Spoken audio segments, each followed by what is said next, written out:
Hello and welcome to the news at 7 International. I'm Fort Amodu with the news. Now let's get started with a United Nations identify fragility and conflict as possible bane of implementation of 2030 Sustainable Development Agenda. Federal High Court Abuja dismisses certificate forgery allegation questioning the eligibility of Edo State Governor Godwin Obaseki's participation in September 2020 election. An extended special public works creating employment opportunity for youths takes off in more states of the Federation.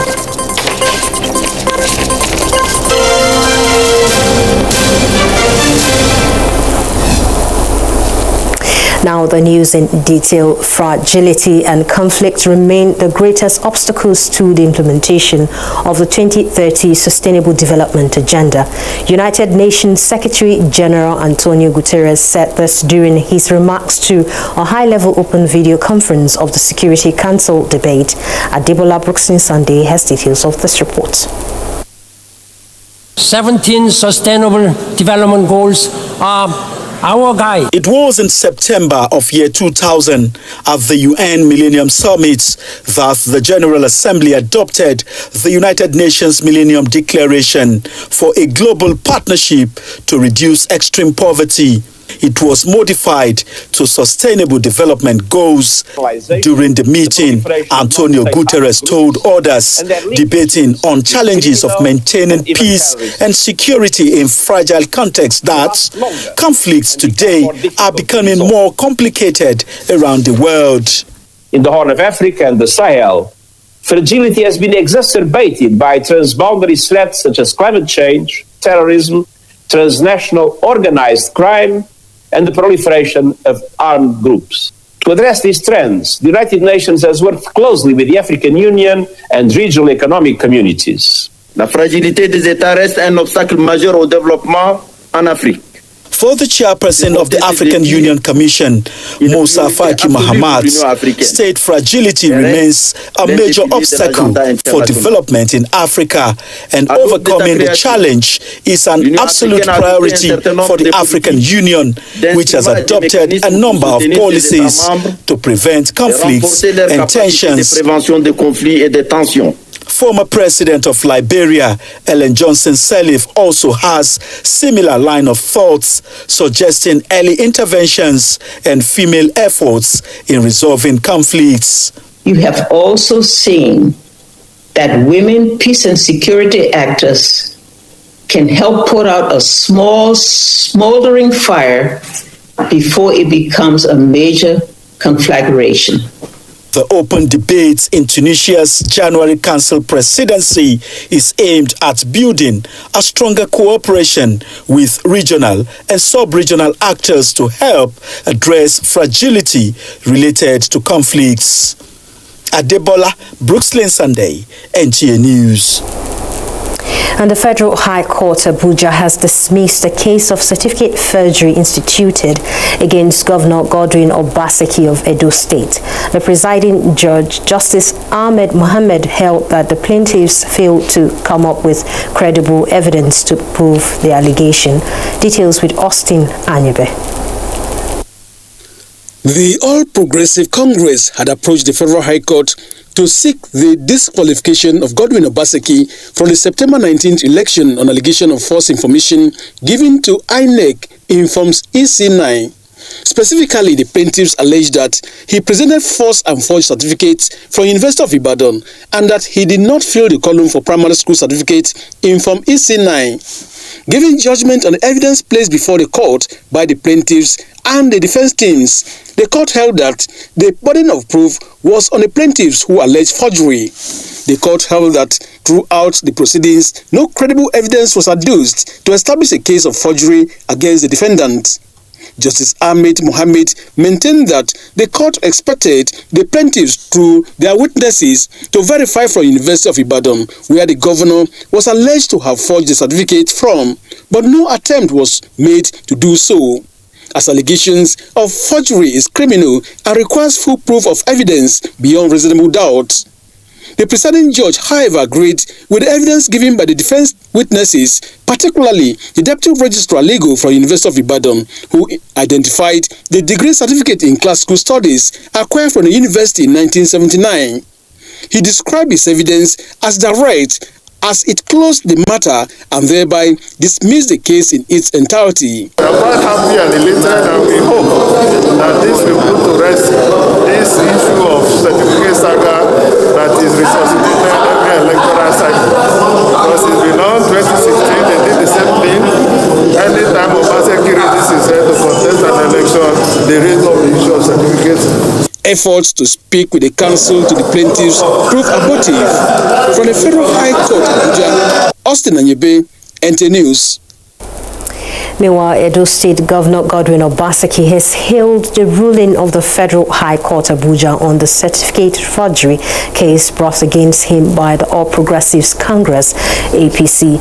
The governor in a statement said the judgment is a triumph of the rule of law and a testament to the fact that truth would always prevail. He said the verdict of the Federal High Court delivered by Justice Ahmed Mohammed is well received and a victory for the rule of law, while expressing his happiness that justice and truth have prevailed.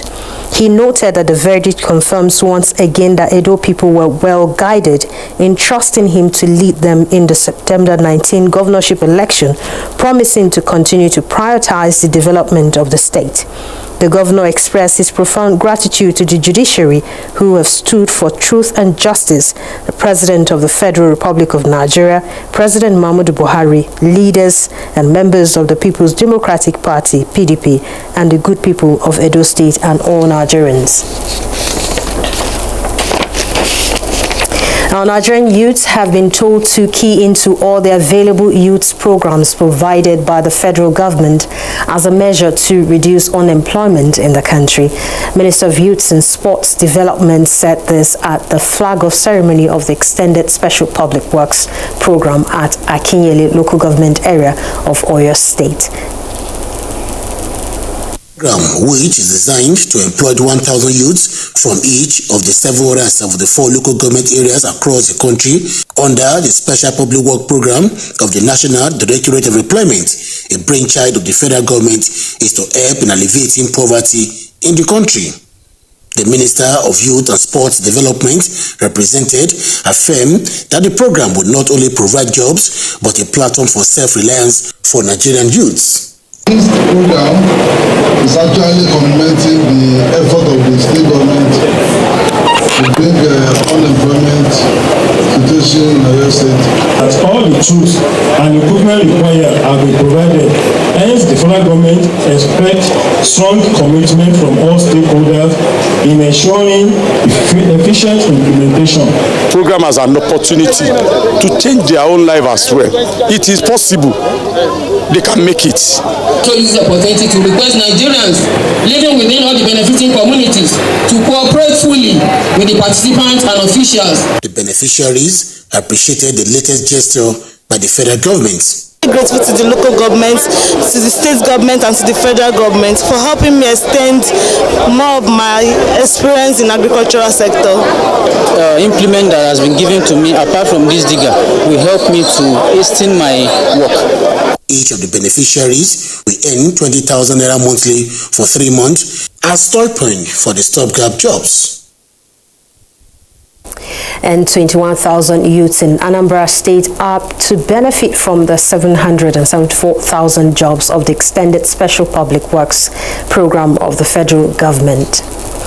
Chinyere Fesi Okoye reports on the flag-off of the exercise in Awka South Local Government Secretariat. Aimed at cushioning the impact of COVID-19 pandemic and engage the nation's teeming unemployed youths on ad hoc jobs in different phases of life, the program is targeted at youths between the ages of 18 to 35, and it is expected that 1,000 youths will benefit from each of the 21 local government areas in Anambra State. We want to use this as a stopgap measure to absorb the teeming army of unemployed youths. And after, we will screen them and know those who can be dovetailed into the various skill acquisition programs we do with the NTA. It goes across board for everybody. There is nothing like party here. It's a federal government program. Those of them who have the spirit of saving, can make little savings and start something out of it. So the most important, significant aspect of this job is the involvement of people who never knew that at a point in time government will ever remember them. Following the official flag off, the beneficiaries in company of the Minister of Labour and Employment, Dr. Chris Ngigi, representative of Anambra State Government and other stakeholders, demonstrated part of what is expected of the youth in the next 3 months with a pay package of 20,000 naira each monthly as stipend, in addition to the working tools provided by the federal government. Well, for me, it will be a way of a kind of gaining experience. I feel so happy. Instead of staying at home, doing nothing, at least with this I'll be able to go out. Nobody will say I'm gossiping at home. The actualization of the single, most far-reaching grassroots-based employment creation initiative in the history of Nigeria had the pilot phase within the first quarter of 2020 in Oka, Chinyere Fesi Okoye, NTA News. And as part of the ongoing assessment to ensure quality and timely completion of all road construction and rehabilitation across the country, the Kano Maiduguri Section 1 project is receiving attention with 66% progress. Mohammed Rabiu Ali reports that the inspection team from the Federal Ministry of Works and Housing also gave pass mark to the construction works of Kano Western Bypass. It is exactly 14 years when Kano Maiduguri Section 1 dual carriageway was conceived, with a completion period of 4 years. Inadequate cash flow and security challenges resulted in several extensions of the project despite efforts by the successive administrations.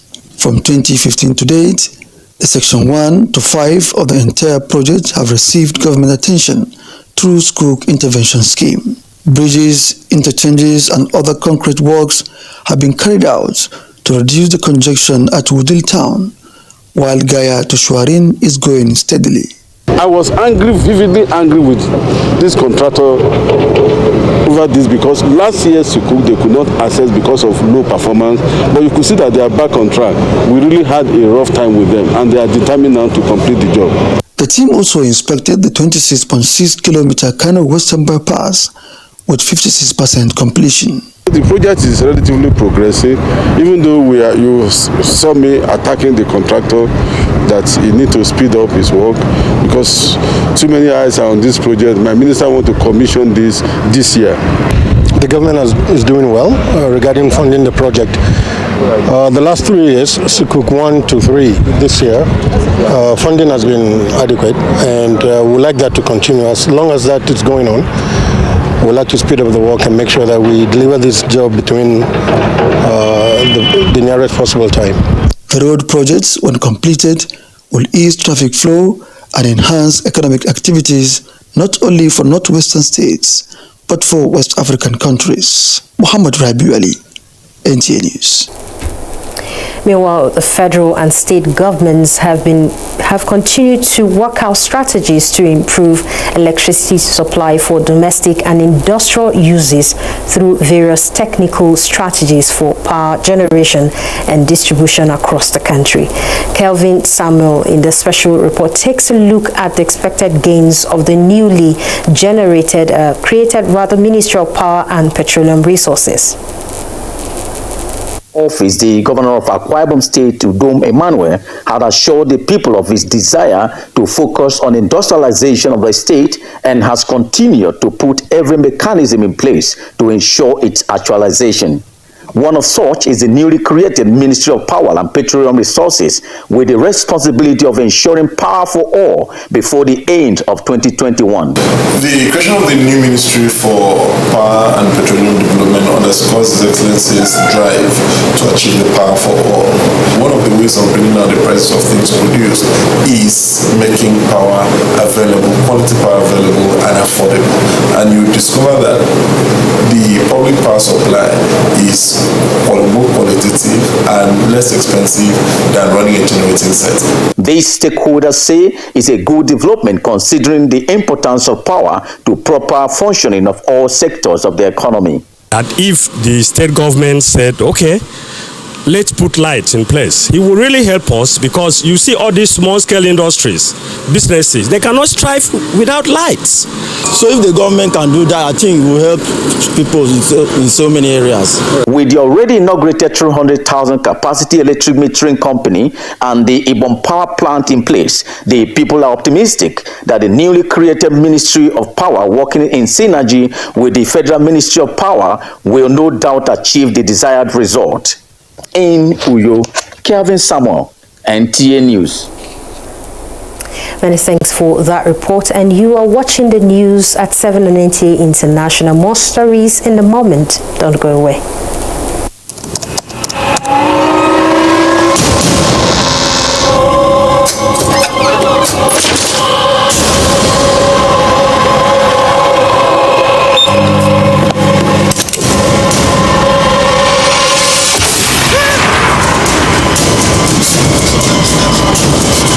Experience unlimited super-fast internet access from Intel 4G. Intel. Live more.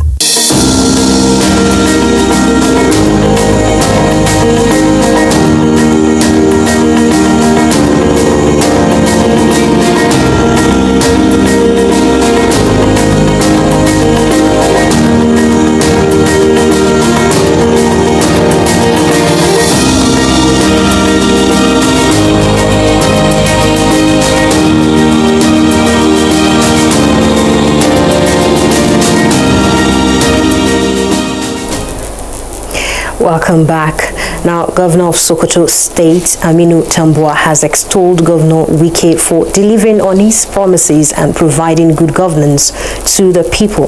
Governor Tambuwal spoke at the inauguration of the reconstructed Forces Avenue, Olumini and Harley Street at the old government residential area of Port Harcourt. Ogedi Onyekwere completes the report. The reconstructed Forces Avenue, Olumini and Harley Streets are part of the urban renewal program of the Rivers State government.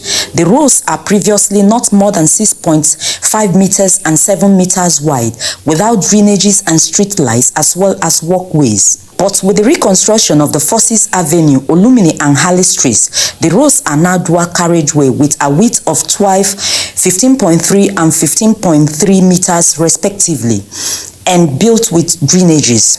Governor Wike says the Rivers State government will continue to improve the living condition of the people through the provision of massive infrastructure. You need more roads will come to you. Because I want my state, I want the capital of the city to look like other capitals in the world.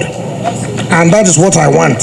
Governor of Sokoto State, Aminu Tambuwal, and the national chairman of the People's Democratic Party, Prince Uche Secondus, extolled the leadership qualities of Governor Wike, whom they said has continued to justify the confidence reposed in him through the provision of good governance. We are all doing our best to deliver on our promises and to provide good governance. We must continue to do that, not only to justify the confidence of the people, but also as a mark of gratitude to God Almighty. You are one of the shining lights and leader of our party, because your good works speaks for itself. They enjoined Rivers people to continue to support him. In Port Harcourt, Ogedi Onyekwere, NTA News. At the National Command and Control Center of the Nigerian Police Force, known as C41, is embracing the use of cutting-edge technology in the fight against crime and criminality. Francis Form reports that the center recently unveiled a free emergency call alert app for citizens during emergency situations in any part of the country. Here's the report. This is the two-story building inaugurated by President Muhammadu Buhari in December 2019 to house the Nigeria Police Force National Command and Control Center. And this is what goes on inside. Convergence of command, control, communications, computer and intelligence. It is all about using technology to transmit information.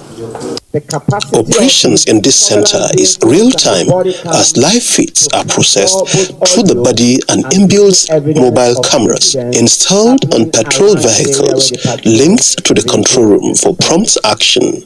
Because from here we can look at the trend of events and engage in what we call predictive policing. We can analyze data and predict future trends and plan effectively. Also, the application recently developed by the center can activate and request the presence of police personnel while in distress. And from this command and control center, we can manage all manners of emergencies, crime incidents, and all forms of disasters, including both natural and man-made disasters.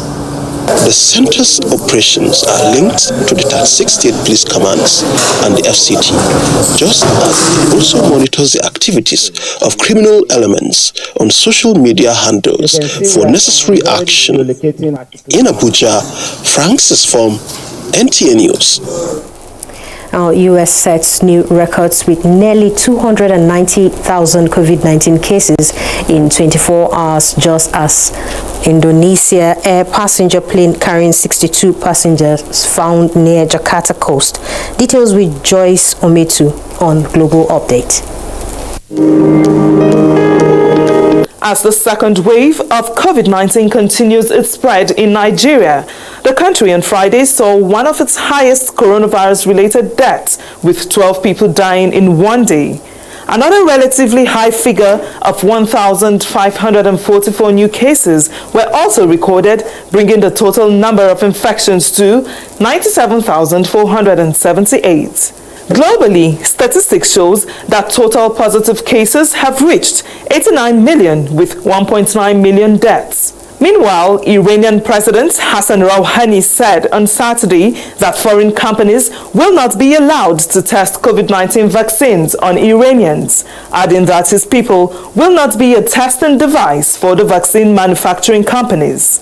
In UK, the Queen and Duke of Edinburgh have received COVID-19 vaccinations. The 94-year-old monarch and her husband were vaccinated on Saturday by a household doctor. The source added that the Queen decided to let it be known that she had the vaccination to prevent further speculation. From the United States, we hear that the country registered nearly 290,000 cases in a span of 24 hours. The country also recorded 3,676 deaths the same day. In other news, Twitter has permanently suspended the account of Donald Trump, citing his repeated violations of the company's rules and risk including the further incitement of violence. It comes amid a big tech purge of the online platforms used by President Trump and his supporters. In another development, a passenger plane with an estimated 62 people on board has gone missing shortly after takeoff from the Indonesian capital. A flight tracking website said the aircraft had lost more than 10,000 feet in altitude in less than a minute. In India, 10 newborn babies have been killed in a fire at a hospital as members of staff rushed to evacuate the ward in the early hours of Saturday. 7 infants were rescued from the blaze before firefighters arrived at the scene. The cause of the fire is not yet known and investigation is underway. And that's where this segment ends. I am Joyce Ometu. Many thanks, Joyce. Our President Muhammadu Buhari warmly felicitates with Air Commodore Bernard Nimfa Banfa on his 80th birthday. In a statement, the President joining family and friends to celebrate the milestone characterized by years of fruitful service to the nation and humanity. He notes that a former military officer distinguished himself with sense of duty and honor in every responsibility he handled, especially leaving a legacy of inspiring younger officers to aspire to the highest positions through diligence and discipline. President Buhari believes Air Commodore Banfa's wealth of experience and wisdom will always be relevant in moving the nation. Sunday's weather forecast for Nigeria and other major cities of the world.